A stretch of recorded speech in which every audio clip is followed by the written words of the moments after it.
women multiply whatever you have, not just the good things, also the bad. It kind of exaggerates everything. Yes, it just multiplies it and brings it to the surface. Like really powerful women that are in their feminine and very balanced will bring out things that need to come to light like that. So it's reframing and reprogramming people to put themselves first, love themselves first, men and women. It's messed up on both sides. Yeah.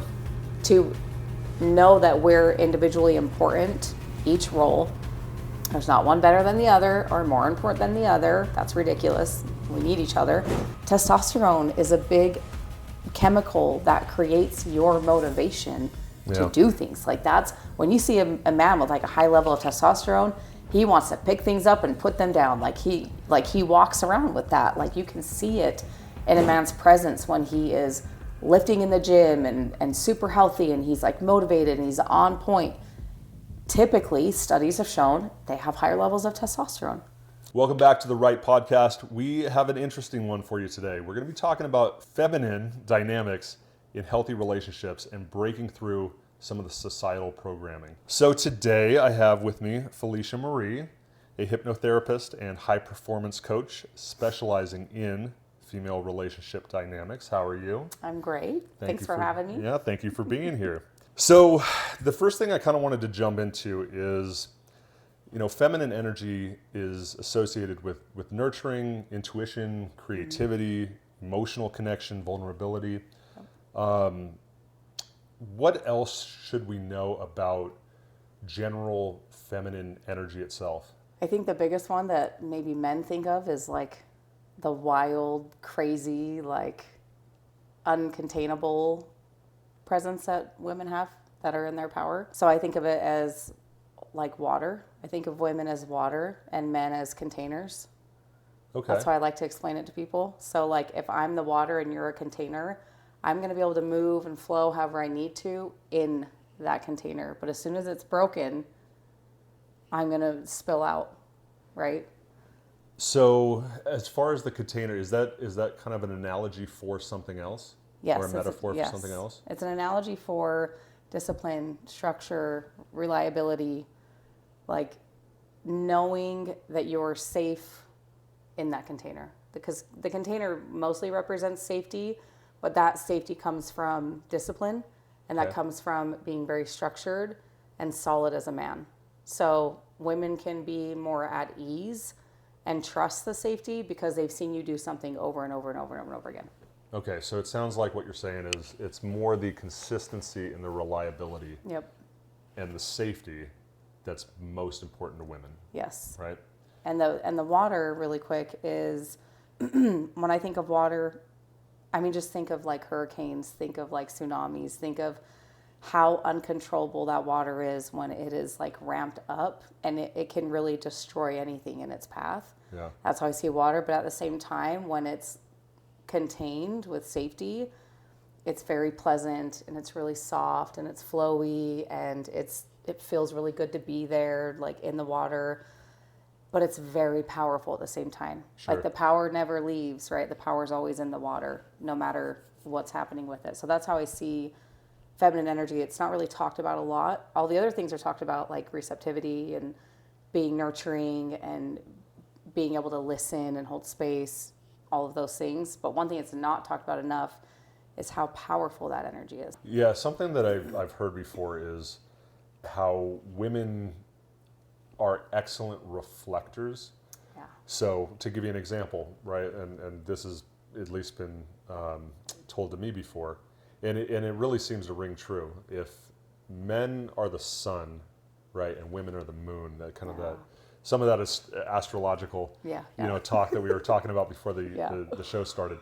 The sun, beams light all over the place, right, and the moon reflects it, and that's why we can see it. And it's kind of the same thing with having a baby, for example. Yeah. So we as men give you this little itty bitty sperm, and then you guys multiply it into this person, right? And reflect it back in such a more exponential way. So we multiply everything, right? So think about how we multiply. women multiply whatever you have, not just the good things, Yeah. also the bad. It kind of exaggerates everything. Yes, it just multiplies it and brings it to the surface. Like really powerful women that are in their feminine and very balanced will bring out things that need to come to light, like that. So on the flip side then, for the guys having more, that masculine energy, what would you say is a good way to help contain the water, if you will? Yes, I obviously creating safety, which requires emotional intelligence. Sure. Men have to be able to regulate their own emotions, because if a woman on a primal level, if a woman is with a man that is unstable emotionally, she will not let her guard down. Yeah. Like naturally, she will have some kind of wall up because it's inconsistent, right? The inconsistency is being shown, and women are going to find that. Like we're on a primal level looking to mate, right? Like that's how we operate. We want Right. to mate and have children and make sure that we're thinking long term. Can he provide a home? Can he build this for me? Can I, if the seed's going to be planted and I'm going to give you children, I want to know they're going to be taken care of. That's my role as a mom. So if I see inconsistency in your emotions, that means I can't bring my emotions forward, right? Women tend to hold their stuff in if the man is more emotionally just lacking in that area. So emotional intelligence is really important for men. So it's men have their emotions, and they deserve to be experiencing their emotions and to have those emotions too, and to be able to regulate that, bring that to their women, right? Because that's the nurturing aspect of the relationship. And be able to read the woman. Okay. That's emotional intelligence. Is I'm going to read you as well. I have this going on, but I can read that you're shut down or you're withdrawing or something's bothering you. That's the requirement, I feel like, for that dynamic, for them to be that container. Because if you're like, just think of a container. If it's like wobbly or like one day it's good and the next day it's not and it's inconsistent, the water's going to come out. And that water is not nice sometimes. No, it can be like a tidal wave sometimes. Right. It kind of seems like what you're saying is, some of that emotional regularity that men need to have. Yes.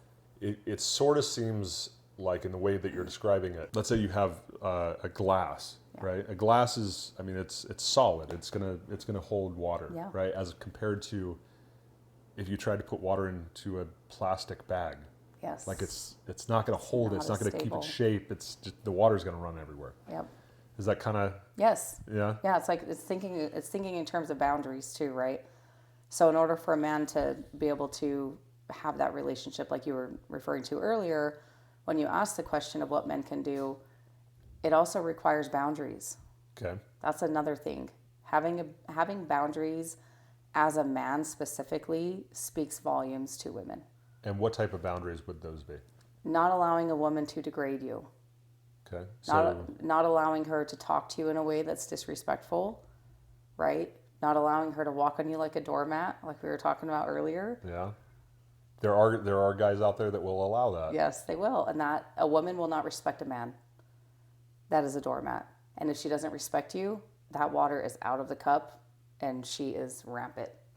Yeah. Just rampant. That sort of brings up an interesting discussion around trying, as a man, trying to balance the assertiveness with the softness, because I think, especially, we'll get to kind of gender norms and societal norms in a second here, but it seems sort of like men are a little bit wary of being too assertive because with the Me Too movement and some of these other unfortunately terrible things that have happened to women. Yep. I think it puts a lot of men on guard of like, I don't know what I can do. I don't know if I can be forceful, not physically forceful, but I always think of it as the man is kind of the captain of the ship. Yep.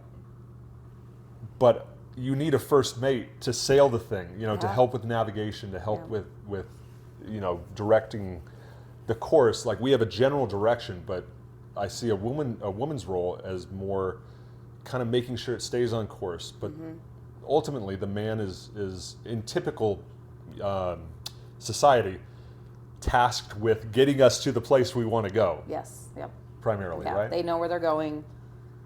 They know what they need to do to get there. And with the support of a woman who is like a soft landing and is nurturing, you'll get there faster, right?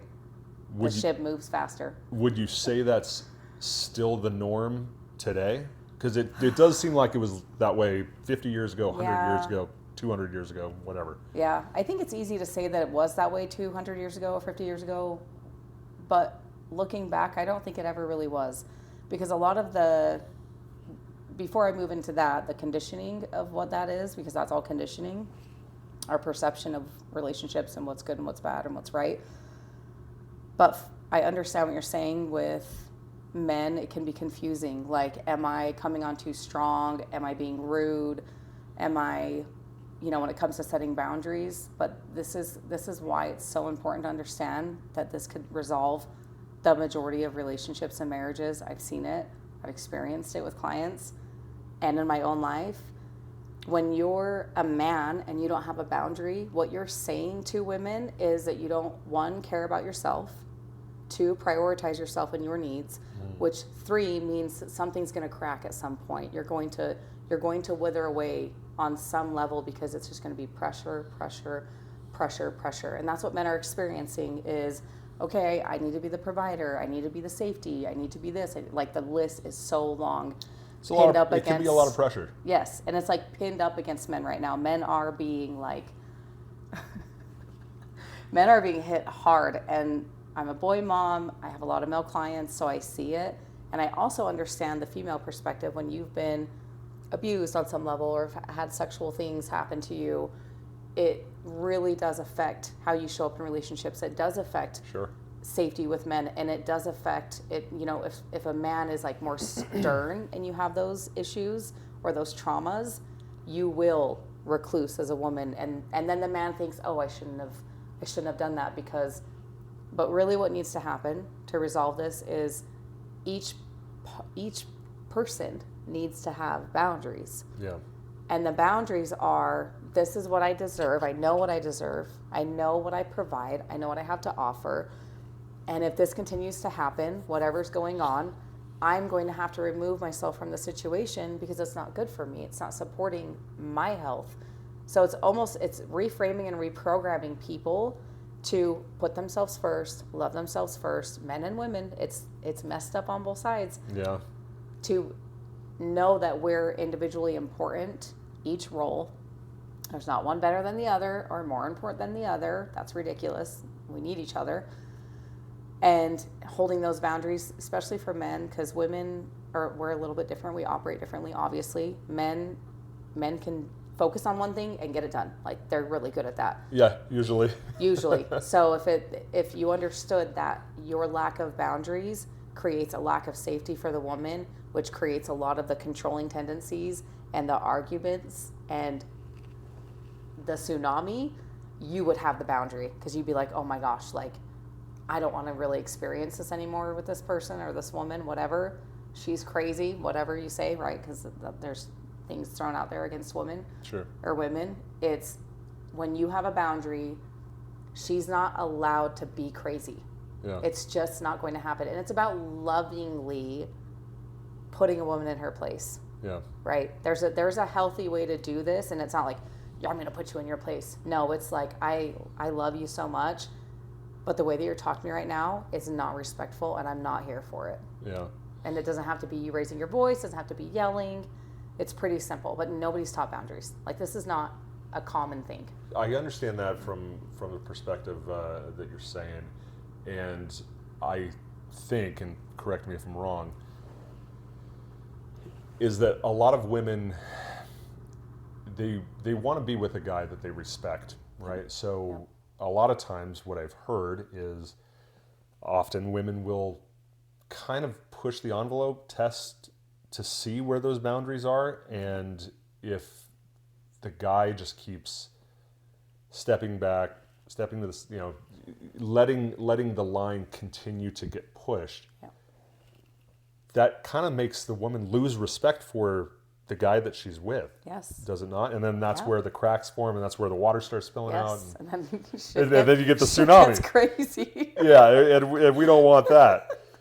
Yep, that's exactly what happens. So I have a little bit of a difficult time reconciling some of the things that are going on in our current society with feminine energy, and we don't want it to be perceived as weak or submissive, but it seems like it seems like a lot of women are taking on more of that. Well, I'm the boss bitch, and I'm you know, that masculine type of side and role. And what are your thoughts on that? Oh man. And how do you balance the two? Like I could talk about this one for hours because I've been there. I previously in my last long relationship, which was over 2 years ago, I was a total boss bitch. Like I had so many goals and the biggest vision, and I was going to retire him from working, which I did. I had all these things, like it was just like go, go, go, go, go. And the relationship didn't last. 4.5 years it lasted, but didn't last. Ended abruptly out of the blue. And it was a shock. And I started diving really deep. Like that's when I started diving really deep into masculine feminine dynamics, polarity, the vortex of women, how to be healthy in my sensuality, how to tap into my feminine energy, because I realized that I was way heavy in my masculine. And I don't think it's fair to say like it was all me or it was all him. It was both of us. It was our combined dynamics. He was a little more in his feminine, and I was more in my masculine, right? I will say since then I have dated some really great guys that are really healthy in their masculine, and I am very naturally in my feminine. So I think what creates the boss babe, we have to be fair and look at both sides, because it's really, I see so many like men coaches that tear boss babes apart. It's just like, I laugh about it. I follow them and I learn from them because I respect these men and I think they're onto something. Here's the deal though. Like I'm a single mom. I'm a full-time provider for my children. So if I become super successful, which I have, and that's now being told that's wrong and that's not okay, now you're not as feminine, I call bullshit. I don't think that's fair. I don't think it's fair to say that. Seems reasonable. I don't think it's fair to say that if you're successful as a woman, you're hyper masculine. Yeah. I think that's just a judgment, and it's easy to say that. I understand it. I don't take offense to it. It's more of understanding as a woman, like as I've grown and healed this area of myself, especially doing like, I don't know if we can talk about like anything on this. After doing psychedelics, like a lot of them over the last couple of years, my feminine energy is powerful. Like I can magnetize more money in my feminine energy than I ever have in my masculine energy. So I don't think it's fair to say like if you're a boss babe, you're more masculine. I know so many women who are so feminine, so sensual, so soft, and they are multimillionaires. Yeah. And they've retired their husbands, and their husbands are doing whatever they want, and they're equally happy. There's a lot of like black and white thinking on this subject on both sides for men and women. And it's just not accurate because it's a lot of assuming, a lot of generalizing, and a lot of distorted perceptions because of our own experiences as people. We take our own experiences and our own judgments and views, and then we generalize it into this big topic. I think boss babes that are like controlling are not in their feminine. If they're controlling their men and they're demeaning and they're putting them down, that's not because they're a boss babe. They don't feel safe in their feminine energy, period. They've never been in their feminine energy. They were probably abused on some level. They've never really had safety with the masculine. They have to learn that. They have to create that. Do you think some of that comes from the fact that the traditional role is reversed? Yeah. Where most of the time, I would say, throughout history, the man is the provider, and the woman is the caregiver, nurturer, taking care of the children. When those roles are reversed, do you think that makes it more difficult for women to respect the man that they're with, or have adherence to the same types of boundaries when he tries to set them, because oftentimes, again, the man's the breadwinner, or has been typically throughout history. And when that role gets reversed, it's like, well, the power that you used to have kind of over that dynamic, that's not there anymore. So why should I listen to you? That's so valid. I love that. I love this subject because that's big in here in Utah, right? That's really big in Utah. Oh, yeah. It's very Yeah, tied yeah. to religion, because my first marriage, which lasted too long, I stayed for way too long. He controlled me with money. Yeah. So this is very common. So it's like I'm not here to say that men are ridiculous and it's all their fault. But if you think about it this way, when you are the nurturer and you're taking care of the home and you have nothing for yourself as a woman, and then your husband goes out and cheats 8 times in a row, right? And you don't make any money. You can't provide for yourself. You can't provide for your family. You stuck. stay and you get stuck. So what really happened? Like, let's zoom out and look at the bigger picture. We had a lot of indoctrination on the planet around relationships and what a woman's role is and what a man's role is. Men abused that role 100%, cheated on their wives, had affairs, hid money, kept money from women, dangled money over their head. I had that experience, but I work with a lot of women that also had that experience in Utah. So it's very like correlative in my opinion. Yeah. I don't know outside of here because I just know my perception. But what happened is those women, myself included, got out and started to build something for themselves, right? And when you start building something for yourself and you've been wounded in the past, I think it does create a really hard dynamic with men and women to have respect for a man, because I think traditionally that's why we would respect our men, right? Is because they provided. Yeah. And they... It goes back to the safety. It goes back to the safety and that security. Once that providership shifts into that female role, or the female shifts into the provider role, I do think women naturally will start to lose respect for men if there's not something else they bring to the table, right? Like, yes, you provide, but what else do you provide? You can't just provide financially as a man, because women don't just nurture in one area. Yeah. They nurture in all areas. They do an abundance of things as women. So I think what happened is that traditional dynamic was shit. It didn't really work because of what was going on with men and women. Like, maybe the woman was controlling, maybe she was crazy, whatever. Clearly, that's unhealthy masculine feminine dynamics. That's unhealthy polarity. That's people that are working from wounded spaces because of how they were brought up, and that's what they were taught. So that's all they knew. And that blew up the last 4 years. Like, it blew up all over the planet for a lot of reasons. Yeah. But now, looking at it from that bigger picture, I think it's calling men forward to know that they provide more than money. I don't think it's to put men down and say, well, all you do is provide money, because that's kind of the story that's being told, right? Yeah, and throughout at least recorded history, that's kind of been the role that we play. We provide for, whoever we're with, and we protect and,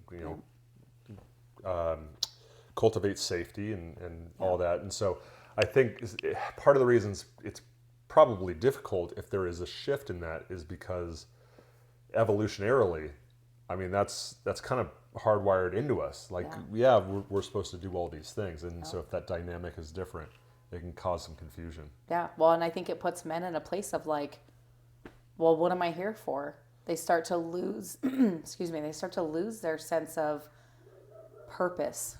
And men that don't have a purpose, that's a dangerous place for a man to be. Yeah. Because that's when they start doing things that are out of their character. That's when mental health issues come in. That's why levels for men, more men are suicidal than women are. Yeah. Women struggle more with autoimmune disease, but men have been shown to struggle more with suicide and all of that because of that very thing.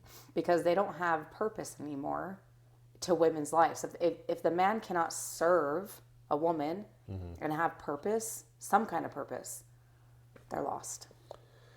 Yeah, I talked about this on a previous episode of the podcast, and it was talking about that same issue of men needing purpose, and kind of the way that society has gone, especially since certainly the advent of social media is you have this highlight reel and things are constantly in your face about how you aren't measuring up to all of these other people.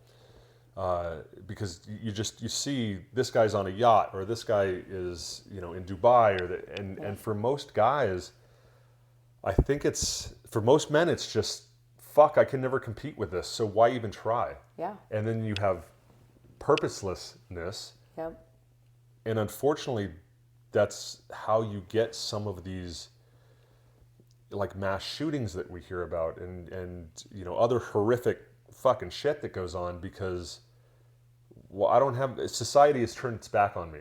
I don't have any reason to do anything. And then, you'll have them be in the basement playing video games all day when you have the other, his sisters at this university or his other sisters at this place, and she's an executive, and the kid's sitting downstairs playing video games and vaping all day because he doesn't know what to do because he doesn't feel like he fits into or can get a woman to care about him enough to give him the motivation to provide that. Because in the end, a lot of the reason, I would say most of the reason of why we do what we do is because we want women. And again, that's a pretty broad generalization, but I would say that's fairly accurate. Yeah. Yeah, and I think you're onto something with that, with going into understanding how men and women are being attacked and how I don't know if you know any of this. I'm not like a conspiracy theorist, but I like to dive into things. Bring it. I think it's very intentional to divide the family home and the family unit to get women to be more independent and to be more successful, which will cause men to have lower testosterone and cause them to have mental health issues, essentially. I think it's intentional. That's what I'm getting at. What's the purpose behind it? Like, what's the end goal? Well, if men protect women and I bring life to the planet and I can do anything without a man, I'm no longer protected. Okay. So if you think about women and their role as the nurturers and how we inspire men, right? We help motivate them to do more in life and be more successful. It's an attack on both sexes, in my opinion. Yeah. It's to get women to be in a really unsafe space and to get men to be in an unsafe space. So it's kind of almost the masculinization of women and the feminization of men. Exactly. 100%. That's what you're seeing. Like someone who's video gaming and vaping and into the addictions, that's typically because, well, again, lack of purpose, but also testosterone is a big chemical that creates your motivation to do things. Like that's when you see a man with like a high level of testosterone, he wants to pick things up and put them down. Like he walks around with that. Like you can see it in a man's presence when he is lifting in the gym and super healthy and he's like motivated and he's on point. Typically, studies have shown they have higher levels of testosterone. Yeah, I would. So that's a part of it. I'm able to confirm that because actually the last podcast I did was with a doctor that worked at a clinic for men to look at levels of testosterone and all that. And I recently got my testosterone levels checked. Yeah. And now at this point I'm 42, and for the last couple of years, it did feel like something was kind of off. I didn't feel like I used to. Yeah. And so I went in to get my levels checked, and it turned out I was a little bit low on testosterone. And I'll tell you, I mean, that first shot, Felicia. Oh yeah. It was like, fuck, I'm 25 again. It was amazing. I mean, it's just you were like running around, weren't you? Yeah, such a powerful hormone that felt like it gave me more drive, more energy, more everything that made me feel manly and like a man. Yep. Not that, and not to say that I didn't feel like I was a man before, but it gave me what I used to feel like back. Yes. And that's a good feeling. Yes. I have 3 boys and 1 girl, so I've witnessed this with my kids. because they're older, they're teenagers, right? They're young adults, grown men, essentially. Man, I know when their test is low. Like I can sense it as a woman. Probably because I'm their mom more so, but I can see it in their habits. I can see it in their behaviors and their patterns. And they kind of move in cycles. So like when they're hitting the gym and they're doing things, I'm like, oh, you guys have like some high testosterone right now, don't you? And they're like, yeah, I can feel it. It's noticeable. And these are young men. Yeah. So if my teenage boys are experiencing this at their age, 1,000,000% anyone over the age of 30 is experiencing low levels of testosterone. Yeah, that's typically what it seems to be, at least according to the conversation that I had on the last podcast about it. Yeah. So just kind of getting back to some of the modern day challenges that we face. It seems like for women trying to balance career aspirations and motherhood and relationships, you talked about a lot of pressure for men. I mean, that's kind of a lot of pressure for you guys also. So how do you best balance all of that? It's a great question. I don't believe in balance. I will say that. I don't believe balance is really existent on our planet. I don't really see it very often for either role. But I do believe in harmony. I do believe things can work really well together. So as a mom, I run a business. I work full time. I'm a sole provider for my kids because I'm a single parent. I would say my balance has come from my community, like definitely having community. I think that is number one, having women that you can lean on or, guy friends that you can lean on to help support. I wouldn't be able to do it if I didn't have a community. There's no way. So that's number one. Like that's a big part of creating harmony. If you're a single parent or if you're a parent at all and you're co-parenting, or if you have a business and you're a woman and you want to be more feminine and soften and have all those things, it's going to require that you lean on other people, because being feminine means that you're receptive, which means you have to receive. Yeah. And the hard part for a lot of women, this is where a lot of women do struggle. They struggle receiving, right? A lot of women do. I've dealt with it in my own life, and I just got to a place where I was forced to receive. I just couldn't do it anymore. Like it was just too much. It was overloading me. I got into burnout. I got into overwhelm. I'm still regulating my hormones from it because it was that bad. So how I found balance is leaning on my community and catching myself being that, do this, do that, do more. Like anytime I would slow down, I would have these thoughts of, well, you could be doing this right now. You could, like, that was the biggest struggle that I had to work through. I struggle with the same thing. Yeah, like, oh, I better. Am I being productive enough right now? Productivity, that's masculine energy. So for women, we will die if we're always productive. Yeah. Okay, we will. It will kill our body because it suppresses hormones. We start to suppress our emotions, which is our intelligence, because that's our intuition. And then we suppress hormones. It messes with our sleep. Then we start living by the chemicals of stress. How are you going to be nurturing if you're stressed out all the time? Yeah, it's certainly not easy. Yeah, so I've had to learn. If at all possible. Yes, I've had to learn to delegate, to ask for help, to ask for support, and receive when it's offered to me without feeling shame or feeling guilt. You have to work through that stuff, because shame and guilt is also really deadly for women. It's just, well, for men and women, it's not something that you should be harboring and carrying in your body. So instead of looking for balance, check in with yourself every day. I love to ground. I love to meditate. I love breath work. I love listening to my hypnosis tracks. I do that every single day.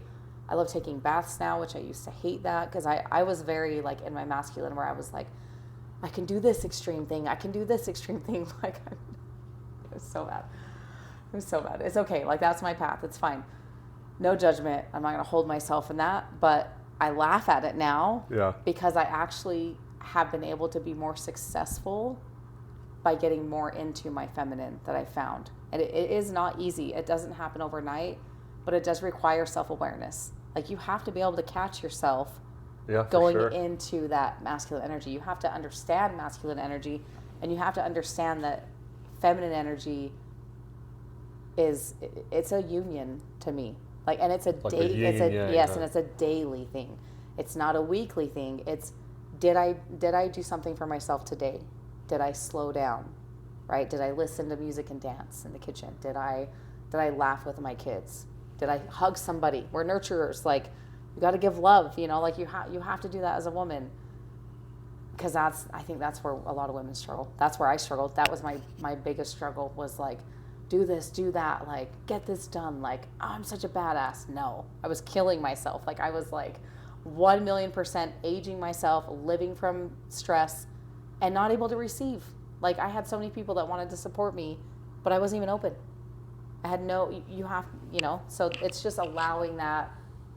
It's a lot of work, honestly. Like, I'm trying to like simplify this answer, but it's taken me years of working on this to be able to get out of that. Yeah, and I would imagine it would take most people at least that long, because society tends to program us to be what it wants us to be, as opposed to what we would be best suited for, or how we could best express ourselves, and deprogramming some of those societal expectations.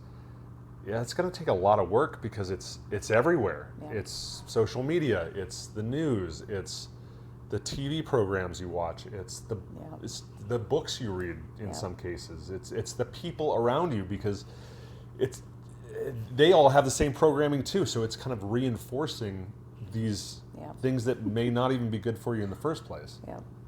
Social media, like you said earlier, it's a killer. I'm telling you, there's too much information out there and not enough people that know what they're talking about. Yeah, I would agree. I would agree with that. There's a lot of coaches that are like, do this and do that, and I'm just like, oh my gosh, you guys, please stop listening to people on TikTok that say they're coaches when they're not. Like, that's a big part of the problem here, I feel like. So you mentioned it was a little difficult for you to receive some of that emotional support. Did you have difficulty at all giving emotional support from the standpoint of trying to be there for other people, or was it just go, just for you? How did that kind of play out? Well, I feel like when I was more in that masculine, I definitely wasn't nurturing my kids enough. That's something that I've had to really work through this last year, like shame and guilt that I've had to process, and those journeys that I've been on to forgive myself for how I was showing up with my kids. But yes, when I was very heavy in my masculine, I was not nurturing my children the way that I used to. Yeah. And it 1,000,000% affects them. And it 1,000,000% affects me. Like, me not nurturing my kids destroyed me more than it hurt them. Because women, we naturally, like, it is our nature to do that. So when we stop, and just to clear this up too, because I know like someone might think something with what I'm saying with this masculine energy. I'm a single mom. Trust me, I know I've had to get into it. Like, a lot of women are like, well, I have to get into it. I've said the same thing where I'm like, yeah, but I need to provide. I need to do this. Here's the thing. I would use that as an excuse because I lacked the understanding that was a choice that I was making. Yeah. I was choosing to sit in my masculine way more because I thought that's what I had to do to provide, but it's not true. That's just a perception. It's not, that's how I felt at the time, but looking back now that I've healed that and worked on it, I chose to live there. I probably felt more comfortable there. Now that I've healed and worked on my feminine, I don't feel comfortable heavy in my masculine.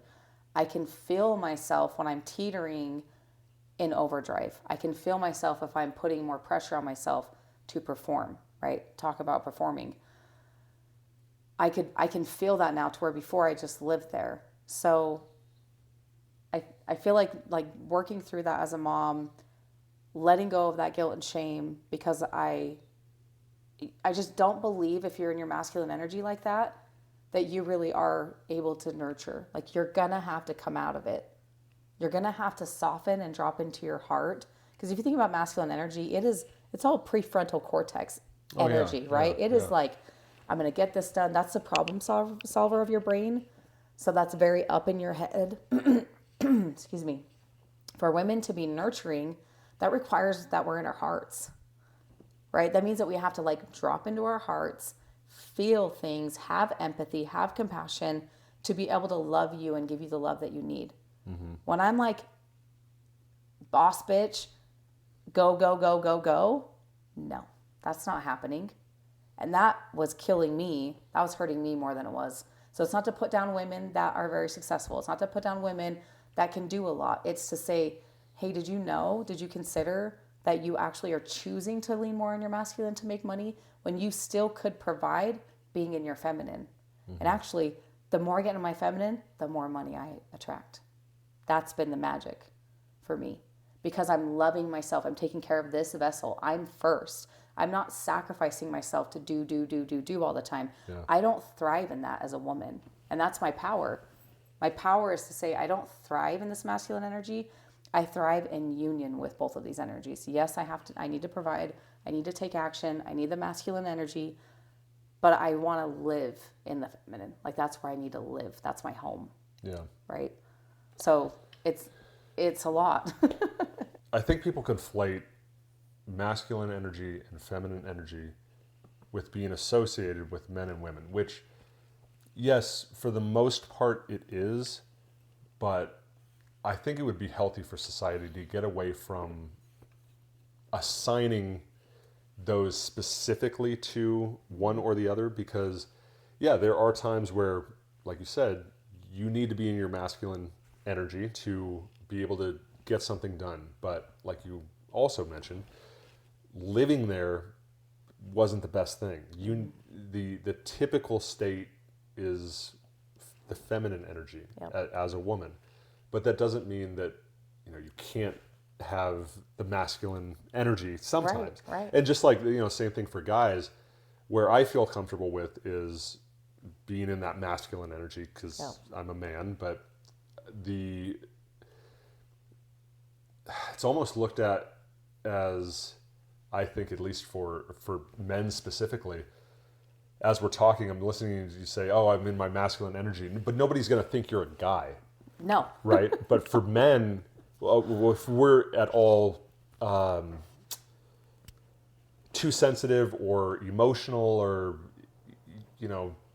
it's very frowned upon in society. We're supposed to be big, tough guys, nothing affects us, which is fucking bullshit. Yeah, because, it's total bullshit.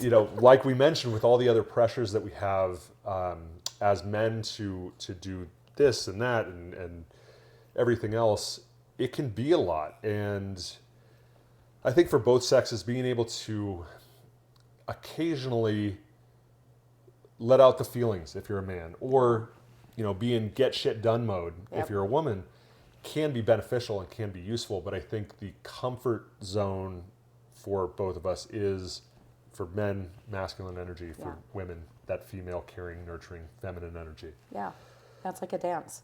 Yeah, that's why I say there's no balance, right? Because when you're talking about polarity, and that's what our planet is ruled by, you have to have both. They dance with each other, right? And they have to learn how to dance with each other. Just like if you were to go and learn how to physically dance with a partner, the man leads. Yeah. And as soon as the woman tries to lead, what happens? She steps on his toes. Yeah. He steps on her toes. Something gets messed up and you see this little bit of chaos. That's how I see masculine and feminine dynamics. When the feminine feels super safe and he's leading and he's in his masculine, she's in her feminine, she's softened, it's the most powerful, it's like super powerful to watch people dance together that are in those dynamics, because that's how I feel, my perception, that we're supposed to work together in relationships. It is a dance. Like, hey sweetie, I know you've got all of this on your load today. I'm going to bring you food. I'm going to bring you coffee. I'm going to just come give you a hug and show you some love because I have a little more time on my schedule, so I can do that. Same thing for the man. Like, hey, I know you have a lot going on in the house. I'm going to wash the dishes for you because I know that you got this stuff going on over here. It is a dance. It's not like do this, do that. This is right. This is wrong. It's being able to flow together and be able to be there for each other in those energies. Yeah. One more thing about the balance that you mentioned. As I'm thinking about it, I would agree with you, because we were talking about the water earlier, and just from that piece of the conversation, I was thinking about, okay, well, if you have balance, like if you have hot and cold, if you put them together to try and balance it, it's not going to be hot or cold. Yeah. You have to be one or the other. Yeah. And yes, the pendulum can swing back and forth, but if you put the two together, you're really not accomplishing anything. Yeah. And why do we need to be the same, right?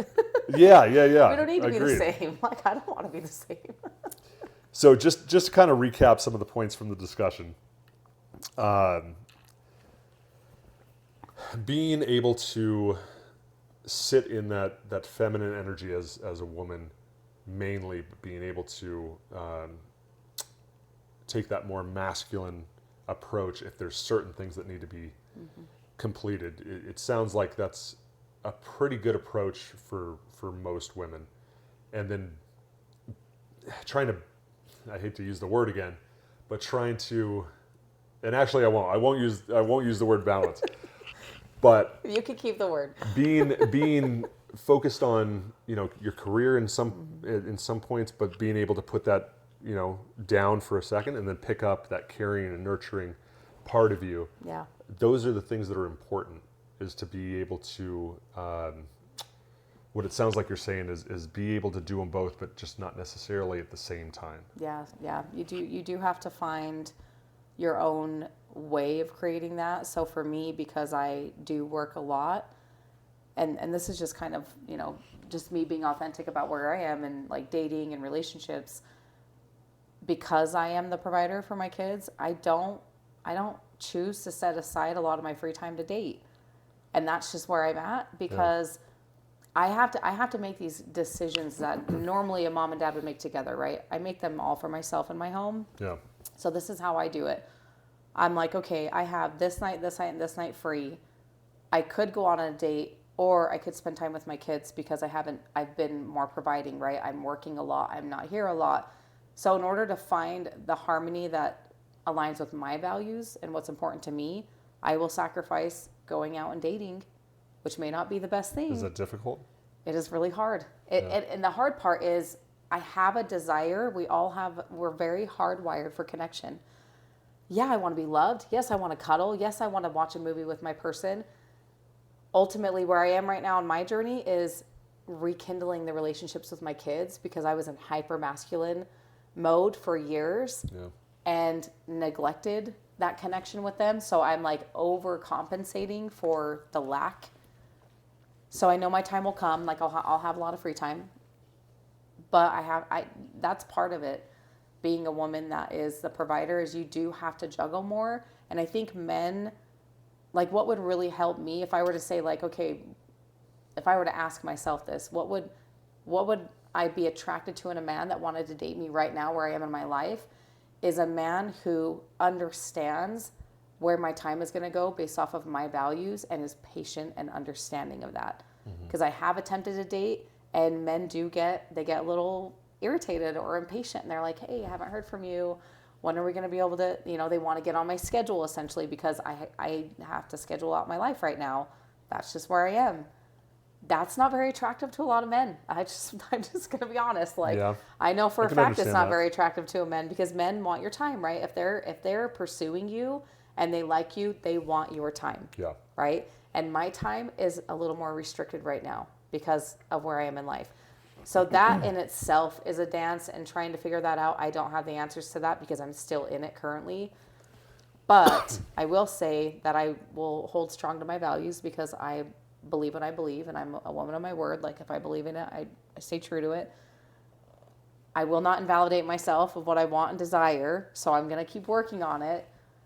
But you do have to juggle, and you have to make those hard decisions, and that part is not easy. I think that's the most challenging part. If I was in a relationship, it would be a lot easier, because like you could come to my house, or I could go to but when you're dating someone, you can't do that yet, right? Like, that's later on. You got to get to that 3-month comfortability. Yes, and I can't even get to that yet, because right. So it is a little bit more challenging for women that have kids, for one. Sure. But women that have kids all the time, they're not sharing custody with another man. So like, if my kids were leaving my house week on, week off, no brainer. Yeah. Like, yeah, I have that whole week. That's just not my journey. That's not where I'm at right now. So that doesn't pertain to everybody. There's women that don't have that situation, or men that don't have that situation. But I will say it can be challenging, for sure. I believe you. Yeah. Well, just to kind of wrap it up, I want to say a very heartfelt thank you for just all of the insights that you've had on this topic, because it is such a difficult thing to navigate, I would say, for women especially, and men as well, of, all right, well, how do we be supportive and provide that safety when you guys are trying to go through the different challenges that you face on your side of the street. Yeah. So I guess not only our female listeners out there, but also our male listeners, where can they go to find more information about you? Social media for now. Okay. Any handle you want to throw Yeah, out there? so my Instagram is Heal, like Heal with Felicia Marie. And then Facebook is just Felicia Marie. I'm on both. So I don't have, like, most of my clients are word of mouth referrals for years. So I don't advertise. I just kind of have fun with my platforms. I don't do too much on there. Yeah, I used to do a lot okay. more. I used to do a lot more podcasting, stuff like that. I'm just getting back into it, honestly, now that I have more groundedness in my energies, now that I have more balance. So yeah, that's where you can find me. I certainly appreciate you being on the Right podcast. And for more information on anything relationship related, you can join our community. It's called the Right Relationship Health Community on Facebook to join the conversation. And again, I want to say thank you, Felicia, for being on. Oh, thank you. For all the listeners out there, thank you for tuning in and joining, and we will see you guys on the next one.